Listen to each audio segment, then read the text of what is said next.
I am staying with some friends in their house, and every Sunday they go to church. I am therefore wondering if I can go with them because I feel rude just leaving them and staying in their house alone.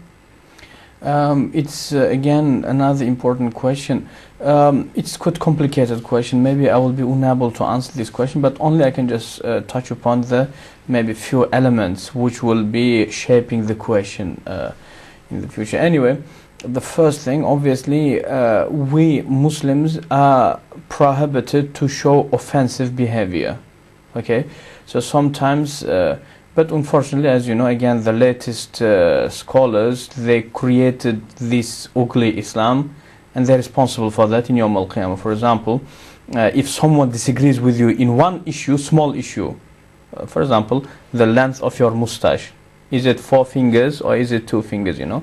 So you say 4, he says 2. So according to them, you are not allowed to smile to him, you know? You will be prohibited. Not only that, but more than that, if you smile, so you are helping for the destruction of Islam.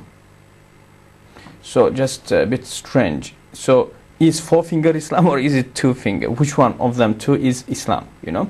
So, but Quran is totally against that. Quran is very obvious. Allah says, وَقُولُوا لِلنَّاسِ حُسْنًا وَأَقِيمُوا الصَّلَاةِ. Speak to the people a good, okay, on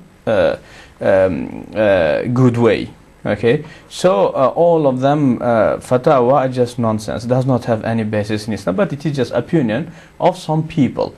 And in order to accept some scholars' opinion, we have to check his mental, you can say, mental situation also. So maybe he's mentally not balanced. So in that case, he's not qualified to give fatwa. Because before giving fatwa, mentally you should be very balanced. Okay, so even for example in Hanafi fiqh, we have this opinion which says that mufti who is not married, his fatwa is not valid. Because after marriage you see the things a bit better.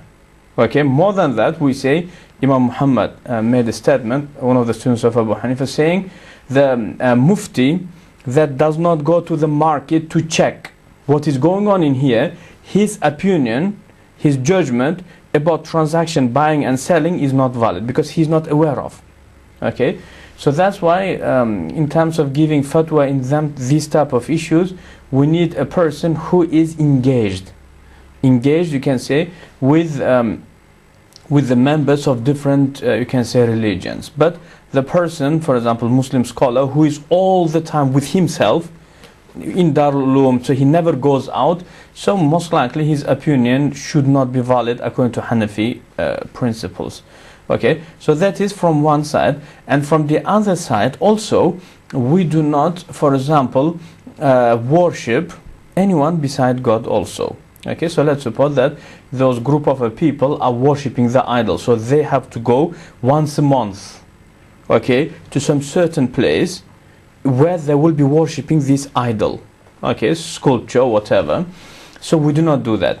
Okay, but if you do not go with them, they will be offensive. So you have to make a way in which you will be very clear that you are. So during the month, be very like a well behaved with them. So when you're not going to their celebration or to their ritual, they will understand that it's not because you're offensive, but it's because you don't believe that this rock is God, if you understand what I mean. So maybe these are two main elements which are going to shape the answer. But in terms of answer, well, it's quite a complicated question.